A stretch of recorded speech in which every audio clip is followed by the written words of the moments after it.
Buenas noches. El tema de hoy que vamos a dar son los accesos vasculares. Es un tema muy importante ya que en la práctica diaria pues se debe hacer estas canalizaciones y es importante que sepamos, ¿no? Cómo canalizar una vía. Entonces, desde los pequeños detalles hasta detalles mayores en cuanto al acceso venoso especialmente, ¿no? Que es lo que vamos a hablar. Pues, ¿para qué nos sirve un acceso venoso o una canalización de una vía?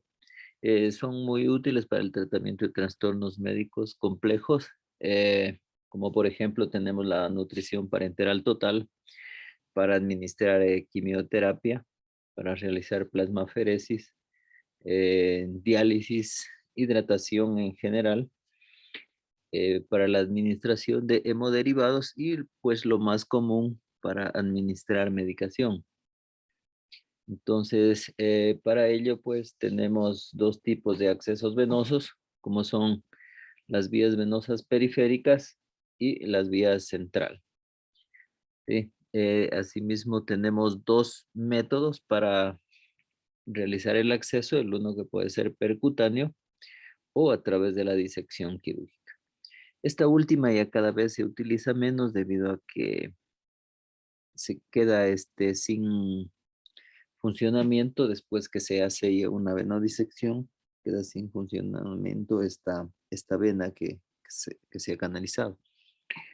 Entonces, por eso se la utiliza cada vez. Ya en últimos casos, como últimos recursos, se puede utilizar esta disección.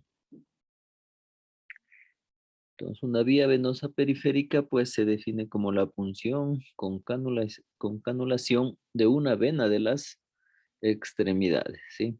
Que por lo general se utilizan las extremidades superiores, que también ya en últimos casos se puede utilizar una extremidad inferior. En cuanto a la vía periférica,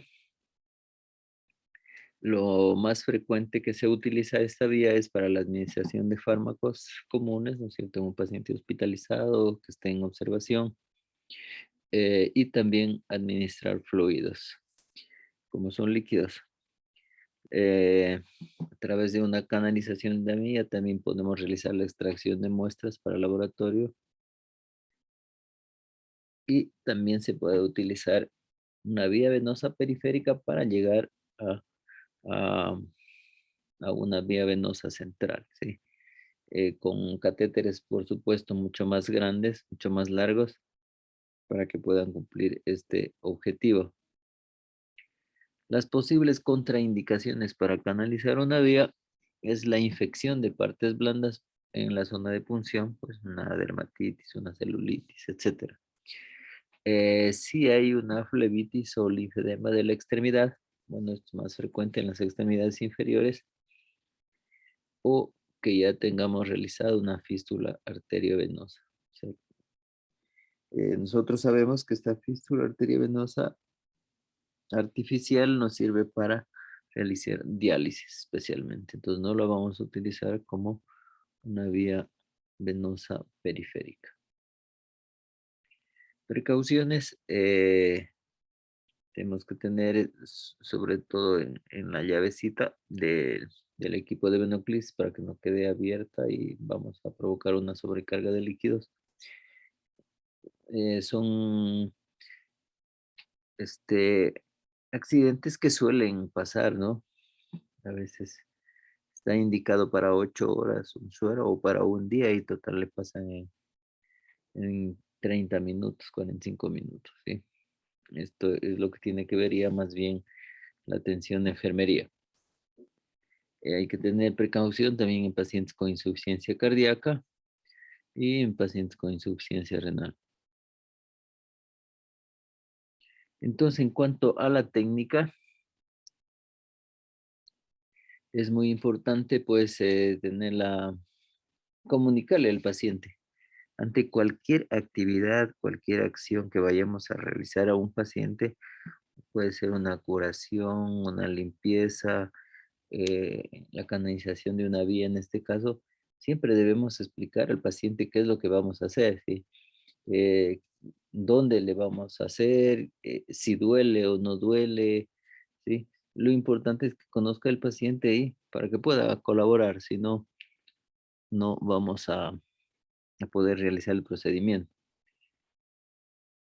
Ya, entonces, para todo procedimiento igual debemos tener preparado el equipo, ¿sí? Preparado los materiales, todo listo para no tener retrasos ni inconvenientes.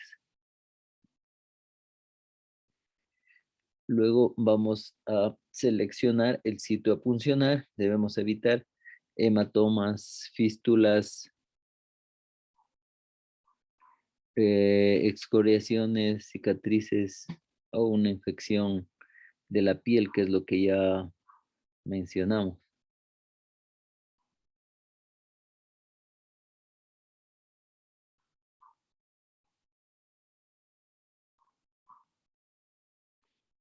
Ya, entonces para seleccionar la vía debemos seleccionar también una vena, ¿sí?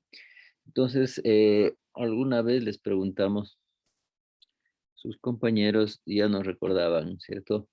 Recuerden que las venas se dividen en venas profundas y venas superficiales.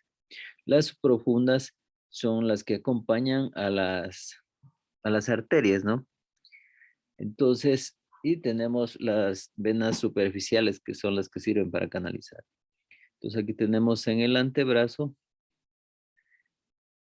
tenemos si se ve el cursor, Sí, Sí, sí, doctor. se ve. ya.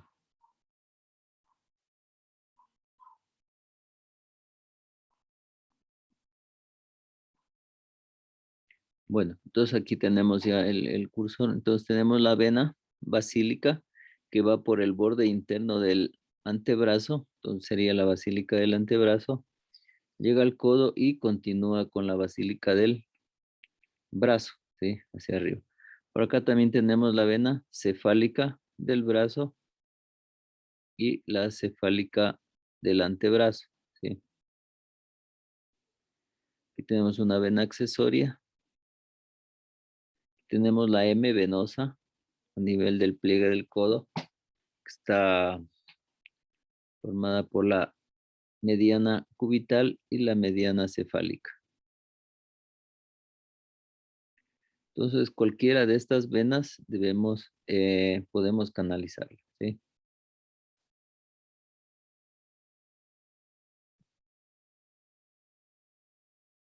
Entonces, en la técnica, que es lo que ya hemos elegido, qué vena.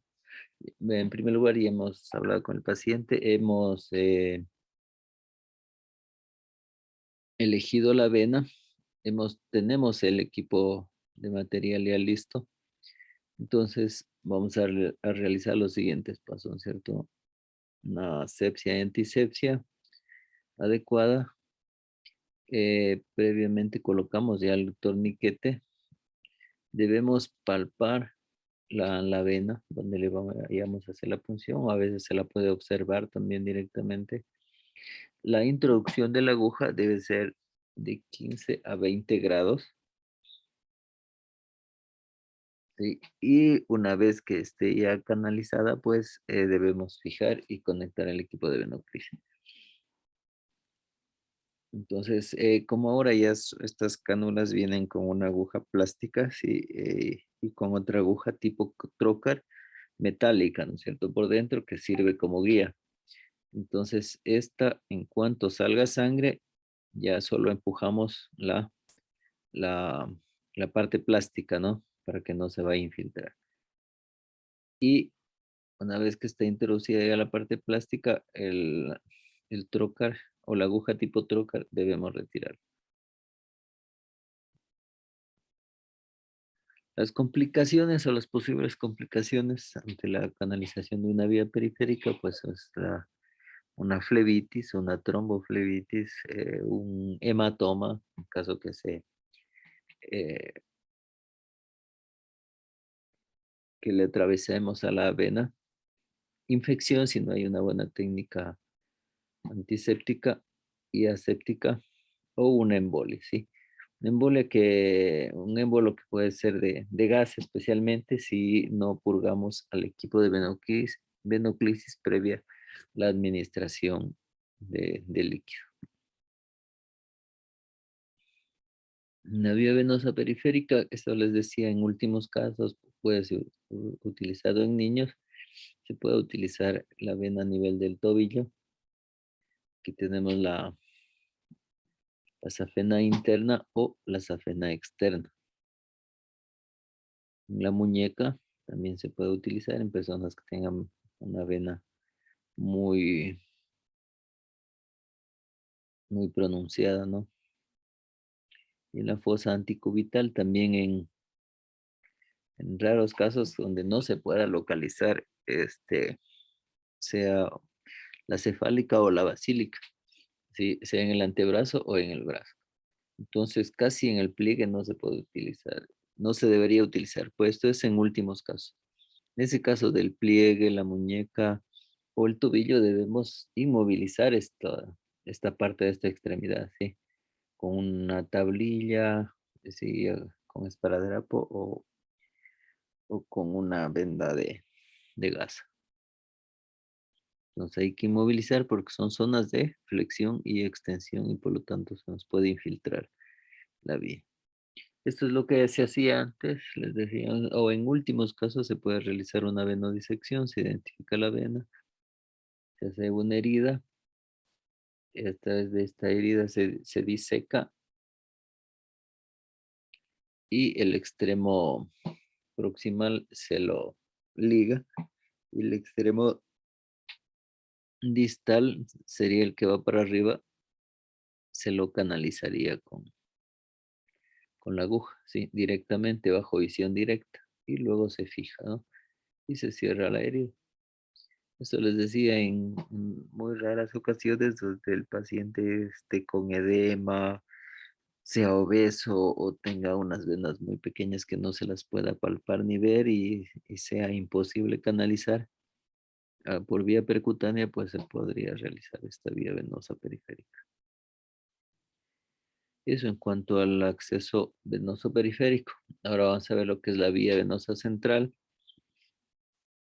Eh, Tenemos la definición, son sondas largas, ¿no? Que se introducen en los grandes vasos venosos del tórax, especialmente el que llegan a la aurícula derecha, ¿sí? O a cavidades cardíacas derechas, con fines diagnósticos o terapéuticos, ¿sí? Como vamos a ver más adelante, incluso puede colocarse en el ventrículo. Los catéteres venosos centrales tenemos indicaciones para diagnóstico o para monitoreo, para medir la presión venosa central, en pacientes con un posible edema pulmonar, patología cardiovascular, enfermedad grave, intervenciones quirúrgicas complejas, ¿cierto? Para tener una buena vía para poder administrar líquidos o en pacientes que se requiera nutrición parenteral o monitorización, ¿no es cierto?, de la presión venosa central. También ciertos catéteres con sensores sirven para determinar las presiones, concentraciones de oxígeno en las cavidades cardíacas. Con fines terapéuticos se utiliza para el reemplazo rápido del líquido en pacientes hipovolémicos,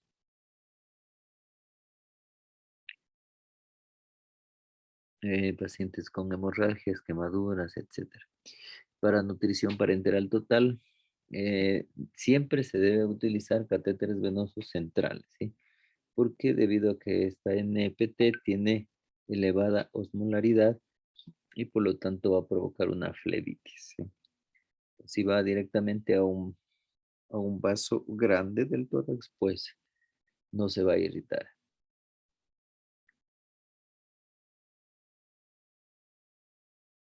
Los métodos de colocación de los catéteres centrales pueden ser de dos métodos igual, bajo punción percutánea, bajo visión directa o a través de disección de la vena. Por lo general se utiliza la vía percutánea, ¿sí? Es un método rápido, tenemos a disposición un vaso, el reemplazo de líquidos, sirve para el tratamiento del shock, mediciones de la presión venosa central, hiperalimentación parenteral. No debe usarse en lactantes que poseen menos de 5 kilos. Los tipos de catéteres, en la actualidad hay de silicona, de cloruro de polivinilo, de polietileno y de teflón. Igualmente, para la colocación de esta vía venosa siempre debemos comunicarnos con el paciente, prepararla, manifestar qué es lo que se va a hacer, tener listos los materiales, los catéteres de vía venosa central, ¿no es cierto? Hay de 2 vías, de 3 vías y de una sola vía, como podemos ver acá en la imagen. Igual debemos realizar la preparación de la piel, eh, colocarlo en una posición adecuada al paciente. Eh, la siguiente explicación es para el abordaje infraclavicular, ¿sí? Para realizar la punción venosa de la vena subclavia. Entonces siempre vamos a elegir, ¿no es cierto? Debemos colocar al paciente en posición en Trendelenburg, eh, más o menos de 20 a 30 grados. Se puede colocar también una bolsa de agua o un suero o una almohada en la parte, en la base del cuello, ¿sí? Para lograr hiperextender un poco más el cuello.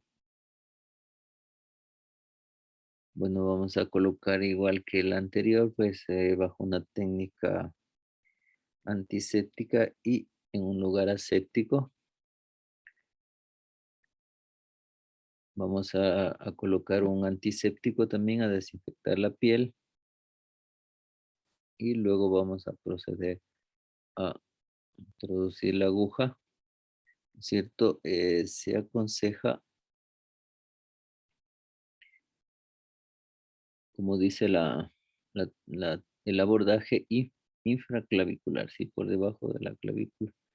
Actualmente se está utilizando el ultrasonido también para identificar la vena y guiarse, ¿no es cierto? Y colocar directamente y realizar la punción con el menor riesgo posible. Entonces aquí hay una técnica que es la técnica de Seldinger, ¿sí? Donde ya vienen preparados los materiales. eh, ya el catéter viene ya adecuado, ¿no es cierto? En primer lugar se coloca un trocar, luego la guía, luego de la guía se coloca ya la aguja, que es de plástico, es maleable, ¿cierto? Que no va a provocar ningún daño. Entonces, una vez colocada esta, ya pues procedemos a fijar el catéter.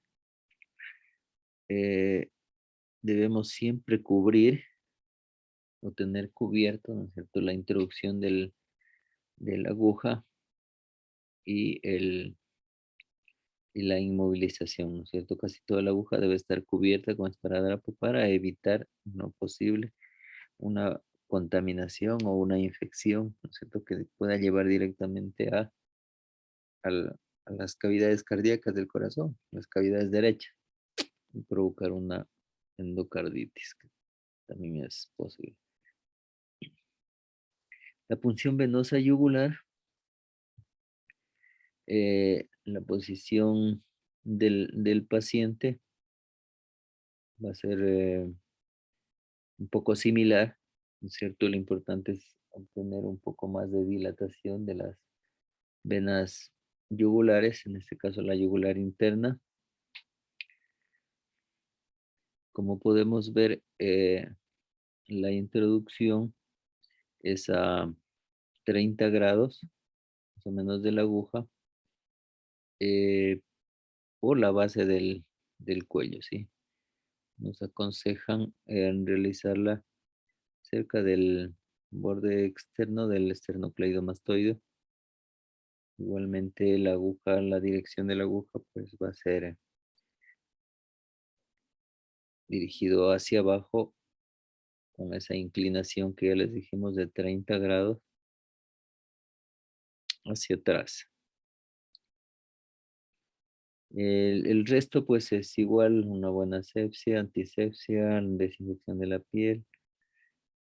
Se puede utilizar un anestésico, pacientes muy sensibles, e igualmente se puede utilizar la técnica de Seldinger, ya viene con los equipamientos adecuados. Entonces se coloca una jeringuilla con el trocar, luego saca la jeringuilla, se coloca la guía. Una vez que ya obtenemos sangre, la sangre debe ser poco negruzca, ¿no es cierto? Que es la sangre venosa. Y luego colocamos ya la aguja o el catéter a través de la guía. Luego fijamos y hay que cubrir, ¿no es cierto? Entonces miren cómo ingresa por la yugular interna, ¿sí? Este catéter. Siempre está recomendado pues realizar una RX de control. Recuerden que estos catéteres tienen un filo radio opaco. Las complicaciones de los catéteres venosos centrales, las complicaciones tenemos una flebitis, una trombosis venosa, infecciones a través de la sonda, un neumotórax, lesión venosa, un quirotórax, una embolia pulmonar.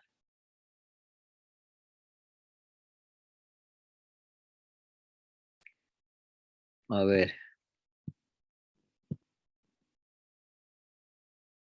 ver, Andrea.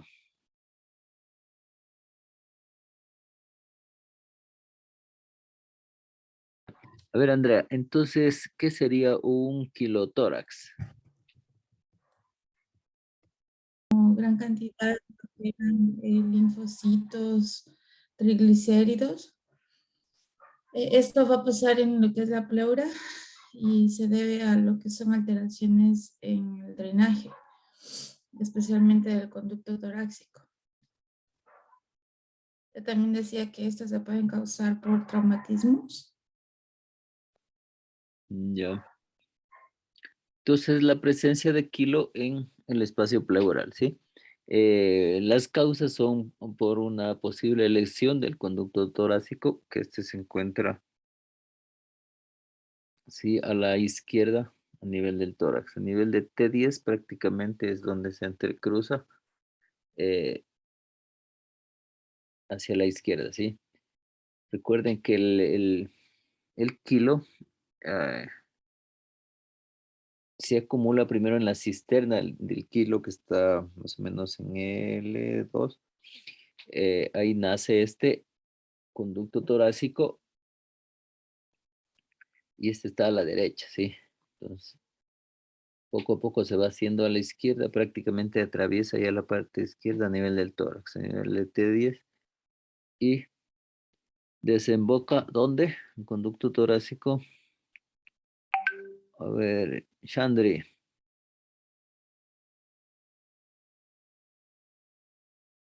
Dígame, Doc.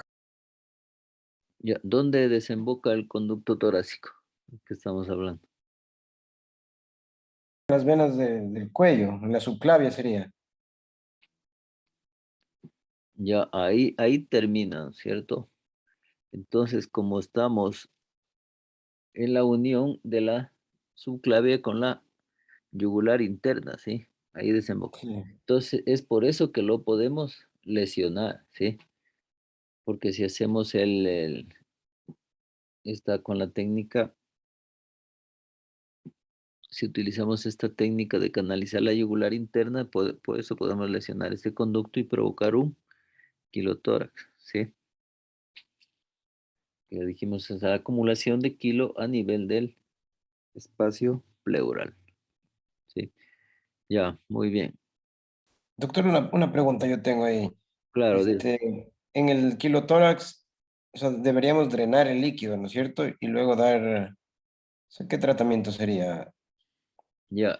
Para el kilotórax, por lo general, se coloca un tubo de tórax y se lo observa por 3 a 5 días hasta observar ya prácticamente la desaparición o sea, que se drene todo este kilo. ¿Sí? Como es una lesión por una aguja, nada más no, o sea, por lo general tienden a cicatrizar sola las heridas, o a cerrar sola esa herida por donde fugó el kilo. ¿Sí? Si es por trauma, con otras lesiones asociadas, ahí tocaría operar. Si no, el tratamiento es solamente colocar el tubo. Igual podemos provocar un hemotórax o un neumotórax por la punción accidental del parénquima pulmonar, ¿sí? O por lesión de algún vaso. Igual es la colocación de un tubo de tórax y de 3 a 5 días y es el tratamiento, sí, por lo general. No es Ay, ay, ay. Igual sería con una cámara de sello de agua o no se necesita ahí. obviamente hay que utilizar el sello de agua, ¿sí? O la trampa de Ay, agua. ay. Si no se nos va a introducir aire en los pulmones. Recuerden que hay presión negativa. Esta presión negativa provoca succión y por lo tanto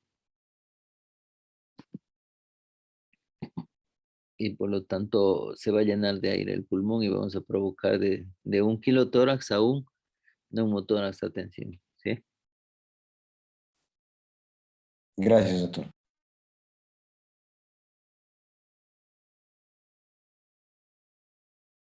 Ya. Podemos provocar una embolia por sonda si no purgamos el equipo, el catéter, perforación del miocardio o de la pared venosa, una embolia gaseosa, una fístula arteriovenosa, pseudoaneurismas, edema pulmonar unilateral o trastornos cerebrales por esta solución hiperosmolar. Entonces, esto en caso de que estemos utilizando nutrición parenteral total. A ver, una pregunta aquí, abierta. Les doy un punto. ¿Quién me dice eh, cuándo provocaríamos una embolia gaseosa? O sea, ¿qué cantidad de aire se necesita para que se provoque una embolia gaseosa? Demos 15 segundos.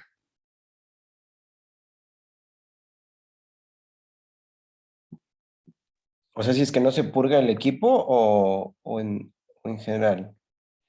Ya, Doc, era de 70 a 100 Siempre 100. centímetros cúbicos 70 a 100. de aire, pero por segundo, para que esto pueda afectar de tal manera y ocasionar la muerte del individuo, en el caso que se dé una embolia gaseosa. O sea, era de 0,5 a un ml de aire para que sea mortal. No, no, no, ahí estamos mal. Lo que dijo su compañera tiene más sentido, ¿sí? O sea, por lo general, una embolia gaseosa con 30 ml puede provocar ya una embolia gaseosa. Y para que provoque la muerte, ya lo que dijo su compañera, el doble, ¿no es cierto? De 70 a 100 ml de gas puede provocar ya la muerte, ¿sí? Entonces, por eso sí hay que tener cuidado con purgar los equipos de venoclis o purgar el catéter para evitar esta embolia gaseosa, ¿sí? De ahí si se va una burbujita, dos burbujitas, ahí no pasa nada, ¿sí? Tranquilo. Entonces a veces nos preocupamos por una o dos burbujas, no, no es nada. Entonces realmente es bastantito la cantidad de aire que debe pasar, ¿sí? Muy bien. Los catéteres venosos por disección de la vena. Dijimos también en últimos casos se puede utilizar esta técnica, si no solo la vía percutánea. Los factores para elegir, dice una vena yugular externa superficial, las venas cefálica, vena basílica. Estas son vías eh, periféricas, ¿sí? Pero con acceso central, como explicamos al principio. Entonces, estos catéteres son mucho más largos que los catéteres normales que hacemos el acceso central a través de la yugular interna o a través de la subclavia, ¿sí? Otro mucho más largo cuando utilizamos el callado del safeno, ¿sí? Esto ya en últimos casos, ¿no es cierto? Donde dice sea inaccesible a través de esta vía, a través de las venas del cuello, ¿no es cierto? Por quemaduras, etcétera.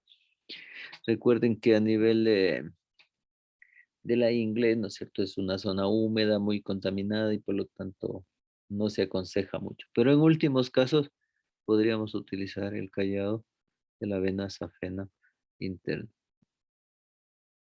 Entonces aquí tenemos las principales venas de las que podemos canalizar. ¿Sí?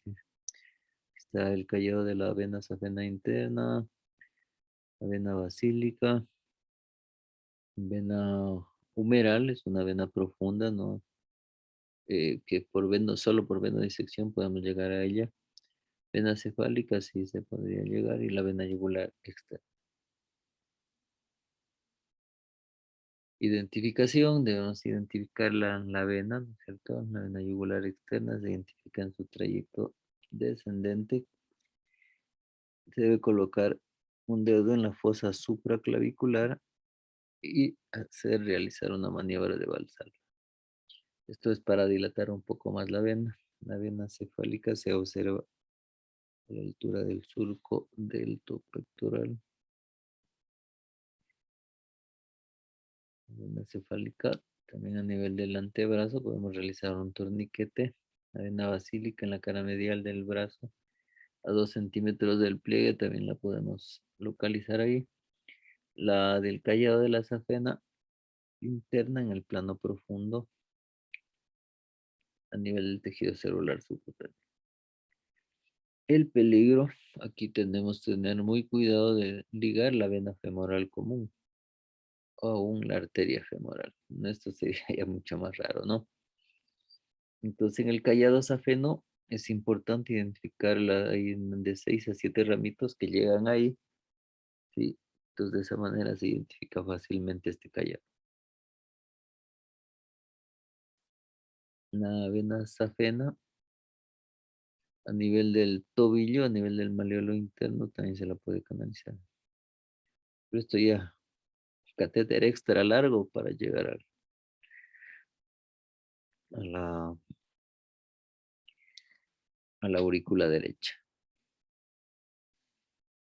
Entonces, mucho más difícil es esto, casi nunca se hace ya la localización de la safena interna a nivel del tobillo. La técnica es similar a la anterior, lo que ya dijimos. Aquí está la técnica de la punción de la vena femoral, igualmente con la técnica del Seldinger. Aquí siempre hay que palpar en la ingle, pues para no colocar la aguja en la arteria, sino en la vena. Igual al momento de aspirar, la sangre va a salir ya de un color más oscuro y sabemos que es venosa. Si sale claro y sale con mucha fuerza, pues es una arteria y debemos retirar inmediatamente la aguja. Pues igualmente el trocar tipo metal con la jeringuilla se aspira, obtenemos la sangre. Cuidadosamente se saca la jeringa, se deja ahí la aguja tipo trocar y se introduce la guía, ¿sí? La guía de alambre, una vez de colocar la guía, luego colocamos por la guía ya el catéter, ¿sí? Catéter y luego fijamos, ¿sí? Siempre hay que fijar, ¿sí? Y así quedaría el catéter, ¿no? El catéter aquí se queda hasta aquí nomás, pero son catéteres muy largos que llevan a la aurícula derecha, ¿sí? Hay que ser introducidos bastante. Igualmente las complicaciones puede ser una trombosis venosa profunda, lesión neurológica o arterial. Vemos que aunque la ingle, pues no es cierto, pasan también los grandes nervios como el ciático, la arteria también. Infección, esto puede ser común, les decía, por la humedad y por la contaminación que hay en la ingle. O podemos provocar una fístula arteriovenosa si lesionamos o infiltramos la vena en dirección hacia la arteria. No es mucho más raro, pero siempre hay que mencionar. Los cuidados de mantenimiento, siempre se debe cambiar la aguja cada 7 días. La revisión de la zona de punción debe ser diaria, los cambios de apósitos cada 48 horas, el cambio del equipo de perfusión cada 48 horas, y nutrición parenteral total. Las precauciones, acceder al sistema bajo condiciones asépticas, no realizar demasiada presión al inyectar la medicación, utilizar siempre jeringuillas de 10 ml, detener la infusión si hay resistencia normal. Durante la extracción de la aguja, mantener una presión positiva para prevenir el reflujo. Entonces, estas situaciones son más de enfermería ya, pero igual nosotros debemos saber porque algún rato nos va a tocar administrar alguna medicación especial que no pueda administrar la enfermera. La presión venosa central es la presión medida en los grandes vasos venosos del corazón, por lo general en la aurícula derecha en el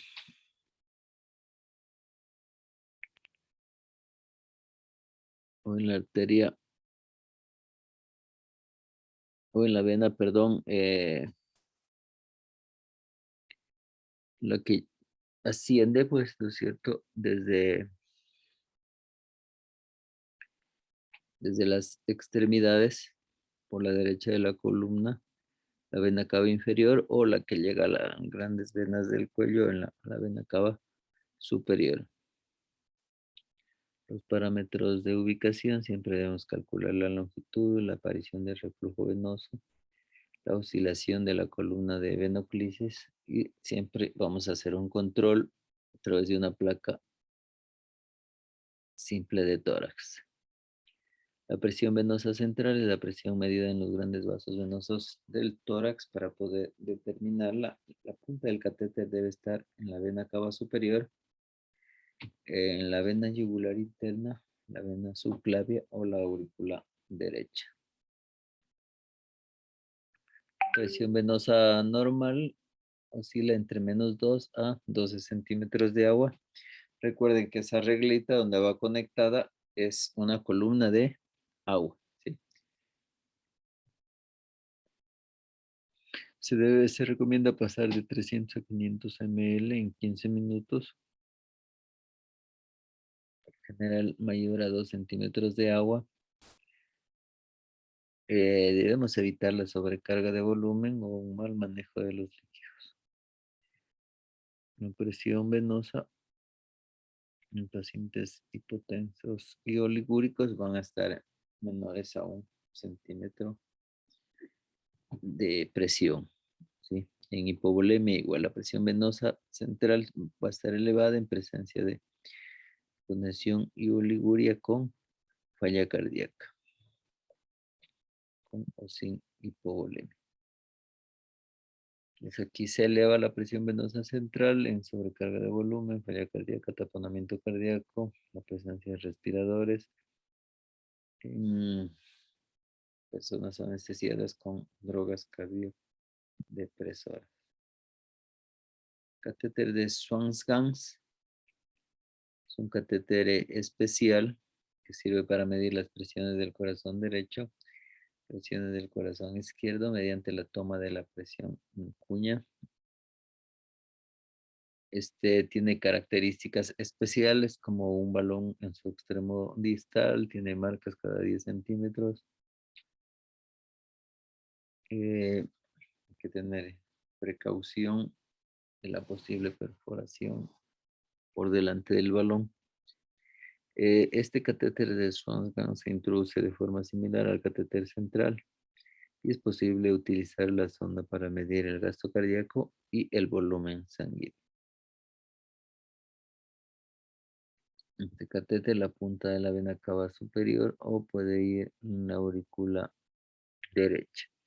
Se debe inflar el baloncito para que sea arrastrado hasta llegar a la arteria pulmonar. Debemos observar el monitor y determinar las presiones. Recuerden que ya en la arteria pulmonar se tiene una presión de sístole, ¿sí? Entonces puede inflar el balón si la punta está ya en la arteria pulmonar. La presión en cuña, la presión de llenado diastólico del ventrículo izquierdo. Se debe desinflar el balón para evitar infartos pulmonares. O sea, se cumple su objetivo y se desinfla el balón. Presión normal, la presión en cuña es de 5 a 12 milímetros de mercurio. Entonces, este catéter sirve más para monitorización, ¿sí? De un paciente que está en UCI y con problemas de sangrado. Entonces, tenemos ya un catéter de Swan-Ganz ya colocado, ¿cierto? A través de una vena subclavia, ¿sí? Recuerden que puede ir a la aurícula derecha, se infla el baloncito para que sea arrastrado este sensor al ventrículo derecho y de ahí hacia la arteria pulmonar. Y ahí ya se puede tomar las medidas de presión para poder sacar la presión en cuña. Entonces, ¿tienen alguna otra pregunta? Si no, ahí quedaríamos.